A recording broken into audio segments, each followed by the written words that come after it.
안녕하세요, 김이사입니다. 제가 어제 아는 지인이랑 술 먹다가 베트남 밥문화에 대해서 잠시 얘기를 했었는데 오늘은 베트남 밥문화 이야기 좀 해보겠습니다. 저도 지인이랑 얘기하다 보니까 예전에 많이 겪었던 일인데 제가 하고 싶은 얘기는 유튜브에 올라와 있는 베트남 밥문화에 대해서 너무 믿지 말라는 얘기입니다. 우리가 외국인이라는 걸 악용해서 지금도 그 사례가 증가하고 있으니까 정말 조심해야 돼요.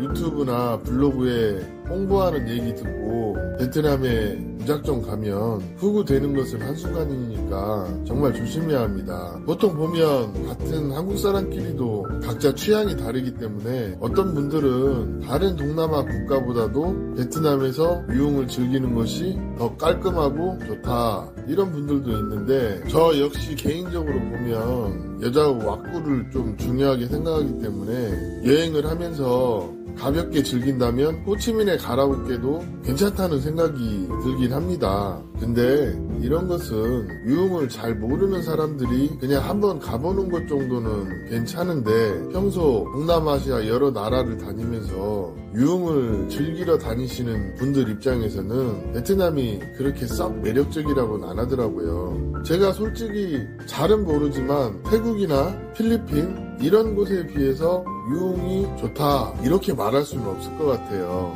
그래서 만약에 구독자님들이 베트남에 대해서 호기심이 있는데 다음 사항에 해당된다면 베트남 밥문화 투어는 그다지 추천하지 않습니다. 첫 번째로 나는 음주 가무를 그다지 좋아하지 않아 이러신 분들은 베트남에 음주 가무를 목적으로 오지 않는 것을 추천을 드립니다.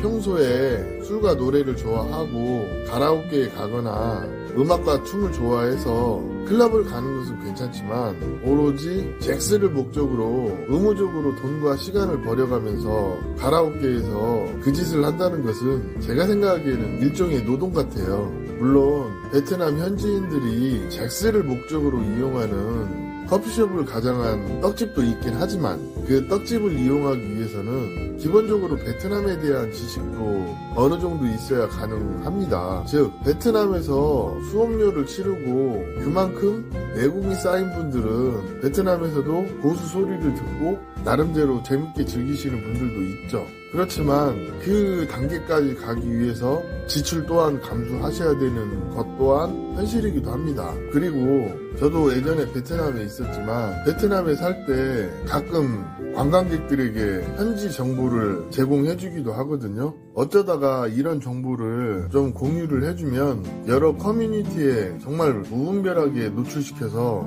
좀 눈살을 찌푸리게 하는 경우도 많이 있었어요. 그리고 오히려 어글리 코리안 소리를 듣기도 하고 합니다. 제가 말하고 싶은 거는 이거예요. 그런 유흥에 대한 정보를 공유를 해주고 같이 즐길 수도 있죠. 그런데 단기 여행객들이 아무런 지식 없이 베트남에 와서 그런 정보에 의존해서 무분별하게 행동하는 게 1차적인 문제이고요. 또 더러는 이런 환상을 가지고 오시는 분들이 있습니다. 베트남에 와서 베트남 콩가이와 만리장성을 쌓을 거라는 착각을 좀 하고 오시는 분들이 있는데 이거는 극소수의 알파남에 해당하는 것이고 대부분 돈 주고 쇼핑하는 거나 그리 차이가 없습니다. 또 베트남에 와서 여자를 꼬셔보겠다고 여기저기 들이대는데 그에 따른 내상이나 후유증도 있으니까 일단 이거를 알고 베트남에 오시길 바라겠습니다. 베트남의 유흥 시스템이라고 하면 대부분 음주 가무가 곁들여진 방식이 대부분이기 때문에 잭스가 주 목적이시라면 베트남의 밥문화 유흥은 그렇게 맞지 않을 수도 있습니다만 그래도 여러분들에게 도움이 될까 싶어서 제가 한두 마디 해보겠습니다. 사실 베트남 여성이 밤일에 그다지 적극적인 편이 아니어서 가성비 면에서는 그렇게 추천하지 못해요. 예를 들어서 호치민만 해도 가라오케 가면 한 상에 한 20만원 그리고 잭스를 목적으로 2차를 나가면 한 20만원 그 정도 하는 것 같아요. 로컬 가라오케에 가면 그거보다 좀 저렴하긴 한데 그래도 두 명이서 가라오케에 갔다 오고 그 다음에 잭스까지 한다면 한 4-50은 잡아야죠. 그런 것 같습니다. 그리고 대표적으로 가라오케 이외에 단기 여행객들이 음양 합체를 할 만한 장소 가격은 대체적으로 호치민 VBN이라는 여행자 거리가 있는데 그 근처에서 길거리에서 길빵하는 여자들, 보통 시가 한 50불에서 100불 사이 또는 로컬 클럽에서 헌팅을 한다 하는데 클럽에서도 잭스를 목적으로 영업하는 그런 여성들이 있습니다. 그런 여성들조차도 한 200불 부르는 게 현실입니다. 그리고 싼마이로 로컬 마사지를 가서 핸드잡을 하는 경우도 있는데 이거는 그냥 호구 잡히면 됩니다. 한 10불, 20불, 30불 뭐 대중 없죠. 베트남 호치민을 기준으로 하면 비록 베트남 물가가 한국에 비해서 싸다고는 하지만 베트남 호치민만 하더라도 세계적인 관광지이기 때문에 외국인이 접할 수 있는 잭스에 대한 화대만 놓고 본다면 그렇게 싸지만은 않은 것 또한 사실입니다. 위에 언급한 금액들은 단순히 화대만 놓고 얘기하는 것이고 저 역시 베트남에서 이런 잭스를 위해서 술값이나 입장료, 부대 비용을 지불하면서 즐기려고 하면 그 비용이 만만치가 않아요. 그래서 저는 한 5, 6년 전부터 아예 시도조차 안 하고 있습니다. 보통 한국 사람들이 처음에 오면 호치민 여행자 거리를 많이 오는 경우가 있어요. 그런데 한쪽 골목에 보면 바들이 많이 있거든요. 거기에서 호스티스에게 LD라는 레이디 드링크를 사주고 잭스를 흥정하는 방법도 있긴 한데 예전에는 이 비용이 좀 쌌어요. 그런데 지금은 한 150불, 200불 이 정도 하더라고요. 호치민 물가 너무 많이 올랐습니다. 그리고 그것도 아끼고자 하면 클럽에 가서 입장료 내고 그냥 서서 맥주를 마시면서 아이 컨택 하면서 여자를 꼬시려는 분들이 있는데 이런 분들은 부킹 잘 안 돼요. 쇼파나 테이블 정도 잡고 술을 마시면 알아서 여자들이 작업을 위해서 흥정하러 오는 경우가 있거든요. 대부분 이런 케이스입니다. 그러면 그냥 좀 먹고 즐기고 그러면 한 200불 그냥 나가요. 결코 싸다고 할 수 없죠. 마사지도 마찬가지예요. 들어갈 때는 한 25만 동, 30만 동, 팁까지 합치면 그 정도 된다고 하는데 달러로 따지면 한 10불 정도 됩니다. 그런데 붐붐 그러면서 해주겠다고 그런 식으로 꼬시기도 하거든요. 그런데 거기 절대 넘어가면 안 됩니다. 손으로 깔짝깔짝하고 갑자기 현타 오는 그런 상황이 생길 수도 있습니다. 진짜 제가 경험자라서 얘기하는 건데 자괴감 무지하게 심합니다. 제가 베트남을 유흥을 목적으로 추천하지 않는 이유는 명쾌합니다. 여행 와서 노는 비용이야 뭐 썼다고 생각하면 그만이지만 문제는 님도 보고 뽕도 딴다고 여행도 오고 잭스도 해보겠다고 생각하고 오시는 분들이 그 지불해야 하는 부대 비용들이 결코 만만치가 않고 거기에 항공료나 호텔비 등 여행 경비까지 생각한다면 제 생각에는 한국에서 노는 게 가성비가 더 좋지 않을까 이런 생각을 좀 해봤습니다. 그리고 두 번째 언급하고 싶은 것이 좀 베트남은 유흥에 대해서 투철한 서비스 마인드가 있는 것 같진 않아요. 이 부분이 다소 주관적일지도 모르겠지만 베트남에 거주하는 한국 사람들끼리 하는 말 중에 그냥 베트남이 그렇지 뭐 이런 게 좀 있거든요. 저도 이 부분에 공감하는 부분이지만 제가 필리핀이나 태국에서도 좀 있어 봤는데 여타 동남아에 비해서 서비스에 대한 적극성이 좀 떨어져서 한국 사람들이 돈을 뿌려대는 거에 비해서 그렇게 만족도가 높지 않다고 하는 분들도 많이 있어요. 물론 돈벌이가 목적이어서 달라붙는 콩가이들은 그렇긴 하겠지만 또 유흥을 즐기시는 분들 중에 여성의 순수함을 바라는 그런 분들도 있거든요. 이런 걸 A모드라고 하잖아요. 근데 이런 게 베트남엔 별로 없는 것 같아요. 차라리 그런 것보다는 좀 진지하게 여성을 만날 목적으로 오신다면 그거는 추천할 만해요. 베트남 여자들이 연애할 때 참 잘하거든요. 남자한테. 결혼하면 좀 달라지긴 하지만 요즘 베트남도 보면 대체적으로 줄 건 주고 받을 건 최대한 받아내려는 그런 마인드가 기본으로 깔려있기 때문에 어떤 유흥이라는 부분에서 비즈니스 마인드가 일반화된 지가 오래되었습니다. 이런 경우 떡을 찹쌀떡에 비유하자면 찹쌀의 함유량이 떨어지는 맵쌀로 채워진 무늬만 찹쌀떡 같은 그런 느낌? 거기에다 전자에 언급했듯이 태국의 부인들에 비한다면 베트남을 처음 겪어보시는 분들은 뭐 이러지? 할 정도로 서비스 마인드나 스킬 또한 굉장히 밋밋합니다. 베트남 여성의 외모만 놓고 본다면야 괜찮을지도 모르겠지만 베트남 유흥 시스템 그리고 콩가이들의 서비스 마인드 이런 걸로 본다면 아직은 베트남은 좀 아쉬운 부분이 많이 있어요. 그리고 영어에 능숙하신 분들이 베트남에 와서 영어로 여자를 꼬시겠다고 그런 얘기를 종종 하시는 분들이 있거든요. 그런 분들이 클럽에 가서 쌀라쌀라 해서 여성을 꼬시겠다고 하는데 사실은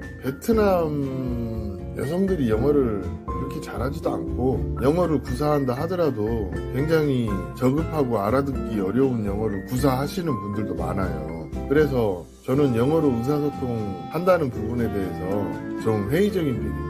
제가 뭐 영어를 잘하는 건 아닌데 그래도 기본 전투 영어는 하는데 제가 베트남, 태국, 필리핀 이 세 군데를 가봤을 때 태국이나 필리핀은 영어를 잘하면 분명 장점이 있어요. 그런데 그에 비해서 베트남은 장점이 많다고 얘기하기는 좀 어려워요. 보통 태국이나 필리핀에서는 고급 식당이나 고급 클럽이나 고급 호텔이나 이런 데에서 자연스럽게 친근하게 영어를 구사하면서 친구가 되기도 하고 어떤 인연이 되기도 하는데 베트남에서는 베트남 여성들의 대부분이 영어를 구사를 하지 못하기 때문에 좀 이런 것도 사실 메리트가 적은 부분이 있어요. 아니 뭔 영어를 구사해야 뭐 말도 해보고 그러는 거지. 그리고 베트남에서는 좀 인텔리들이나 영어를 구사하기 때문에 또 그런 분들은 또 왁구가 안 따라줘서 그냥 뭐 물어보기도 거시기한 경우가 있어요.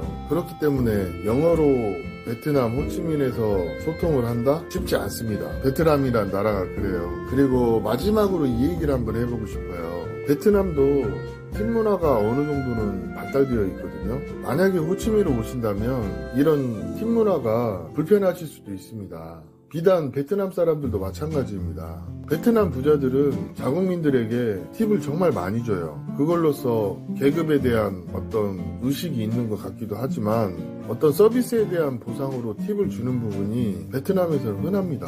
그런데 한국 사람들은 이런 부분에 대해서 되게 옹색한 경우가 많기 때문에 이런 부분 적응이 안 되시는 분들은 좀 불편하실 수도 있어요. 예를 들어서 베트남 여성을 만날 때 사실 외국인을 만나러 나오는 여자는 일반적인 여자는 굉장히 드물거든요. 대부분 관절은 화류기에 걸쳐있는 여성이라 보셔야 되는데 보통 보면 밥 사주고 갈 때 택시비까지 챙겨줘야 하는 그런 상황이 연출이 되는 게 다반사이기 때문에 이런 것도 어떻게 보면 팁의 연장이라고 볼 수도 있죠. 제가 베트남에서 꼭 유흥이 아니더라도 베트남 사람에게 어떤 일을 요청을 하면 수고비에 갈 때 올 때 차비까지 전부 챙겨줘야 하는 경우가 종종 있거든요. 베트남이란 나라가 그렇습니다. 그리고 우리가 외국인이기 때문에 그런 거에 대해서 당연하게 생각하는 여자들이 많다는 거죠. 특히 베트남 여자 만날 때 어떤 금전적인 부분에 대해서 이렇게 한국 남자한테 바라는 여자들이 좀 있는데 이거는 어떻게 보면 한국 사람들이 그렇게 만드는 부분도 있지만 보통 보면 한국 사람과 프리랜서로 잭스를 하러 다니는 여자들은 이런 어떤 팀 문화에 너무 익숙해져 있어가지고 갈 때 택시비 줘 이런 식으로 얘기하는 게 팁 달라는 얘기로 받아들이시면 아마 맞을 거예요. 사실 베트남에서 오토바이 타고 다니는데 택시비를 달라는 게 무슨 의미일까요? 팁 달라는 거죠. 현실이 이러하다 보니까 어제도 베트남 유흥에 대해서 잠시 얘기를 했는데 제가 이런 얘기를 하니까 다시 한번 생각해 봐야겠는데요. 이런 얘기를 하시더라고요. 사실 베트남에 가서 예쁜 콩가이 만나서 떡이나 실컷 치고 와야지 예전에는 이게 좀 통용이 되기도 했어요. 그런데 지금도 뭐 좀 현실적으로 왁구 좀 안 따지면 가능은 하죠. 그런데 한국 남자들이 베트남 가면서 베트남의 연예인급이나 모델급 여자를 찾으니 그런 여자가 나이 먹은 아재들하고 왜 놀아줍니까? 한국 남자 20대 중반이나 후반 이런 애들은 베트남에 가서 예쁜 여자 많이 만나요. 그런데 그걸 유흥이라고 보긴 어렵죠. 우리가 알고 있는 보편적인 유흥은 잭스를 목적으로 돈 주고 여자를 취하는 그런 거를 얘기하는 건데 이런 거를 동남아시아로 하러 다니는 그런 글로벌 호구들이 엄청 많이 늘었어요. 요즘에 베트남도 마찬가지고. 베트남에서 이런 말이 있습니다. 베트남 콩가이들이 자기 빤스 벗을 곳은 기가 막히게 안다는 그런 얘기가 있거든요. 베트남 여자들도 돈 나올 구멍 보고 남자를 만난다는 거죠. 한국 남자 만나는 베트남 여자들 중에 거의 한 70-80%는 결혼이 목적이 아닌 이상 대부분 돈을 벌기 위해서 한국 남자 만난다고 보시면 됩니다. 베트남은 이런 게 예전에도 아주 흔했고 또 외국인을 상대로 그런 호객 행위에 대해서 베트남 정부 또한 관대한 면이 있기 때문에 한번 생각해 볼 부분입니다. 그리고 또 요즘에 중국 놈들이 그렇게 호치민이나 기타 관광지에 많이 옵니다. 돈 뿌리는 거 보면 정말 살벌해요. 예전에 홍콩이나 마카오 이런 데 좀 다녀보신 분들은 제가 무슨 말 하는지 알 겁니다. 진짜 베트남에 와서 우리가 생각지 못했던 이질감을 느끼시는 분들이 상당히 많은데 유튜브에서 어떤 베트남 여자 만나면서 잘 풀리는 케이스를 상상하시는 분들은 생각보다 그렇게 녹록지 않다는 거 알고 오십시오. 그리고 베트남 유흥은 가성비가 별로 좋지 않기 때문에 그다지 추천하지 않습니다. 이 말은 베트남이 그만큼 경제 성장이 많이 됐다는 거예요. 그래서 여성의 성을 사기 위해서는 생각보다 많은 비용을 지출해야 되는 현실적으로 가성비가 떨어지는 나라 중에 하나가 현재의 베트남입니다. 오늘 이야기는 여기까지 하겠습니다. 감사합니다.